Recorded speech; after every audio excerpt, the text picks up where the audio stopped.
নমস্কার, শুভ সন্ধ্যা। নমস্কার। বাতাসে বহিছে প্রেম, নয়নে লাগিল নেশা, কারা যে ডাকিল পিছে, বসন্ত এসে গেছে। বসন্ত তো এসেই গেছে, ফেব্রুয়ারি মাসের 14 তারিখ বলে কথা। খাতায় কলমে বসন্ত অবশ্যই এসেছে। গ্লোবাল ওয়ার্মিংয়ের ঠেলায় আজকাল ওয়েদার সময় মতো জানা না দিলেও একটা জিনিস কিন্তু আমাদের জানিয়ে দেয় যে আজই বসন্ত জাগ্রত দ্বারে, আর সেটা হলো সরস্বতী পুজো, বাঙালির সরস্বতী পুজো। সরস্বতী পুজো বাঙালির নিজস্ব ভ্যালেন্টাইন্স ডেও বটে।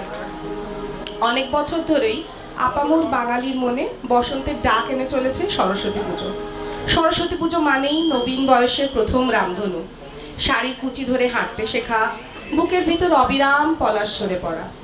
পাট ভাঙা বাসন্তী শাড়ির অগোছালো মেঘের ভেলা যেমন, তেমনি জিন্সের উপর হাত গোটানো পাঞ্জাবিদের অপেক্ষা করতে শেখা। সরস্বতী পুজো মানেই বাঙালির মনে বসন্তের আনাগোনা। সরস্বতী পুজো মানেই আলপনা ডিঙিয়ে মায়ের পায়ে ফুল ছুঁড়ে দেয়া। সরস্বতী পুজো মানেই কাঁচা হলুদে মাখিয়ে নেওয়া কিশোর বয়সের 8 পৌড়ে দিনলিপি। স্মৃতির শিহরণে পাত্র ভরে নিতে নিতে টক কুলের আঁটিতে কামড়। দূর অতীতে তৈরি করা ঐতিহ্যগুলোকে বর্তমান থেকে ভবিষ্যৎ প্রজন্মের দিকে এগিয়ে নিয়ে যাওয়া, সবটাই মাখামাখি করে জড়িয়ে থাকে সরস্বতী পুজোর সাথে। জড়িয়ে আছে এবারই মানে মুখার্জি বাড়ির সরস্বতী পুজোর সাথেও।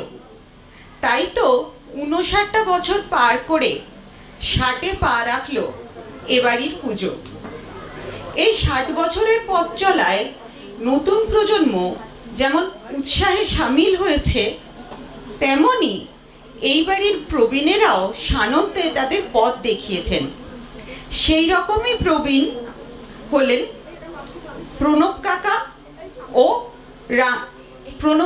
এবং শোভনা মুখার্জি, যিনি আমাদের কাছে রাঙা কাকিমা বা রাঙা মা বলে পরিচিত।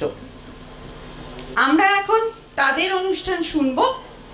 আমরা প্রথমে ডেকে নিতে চাই প্রণব কাকাকে একটি কবিতা শোনার জন্য।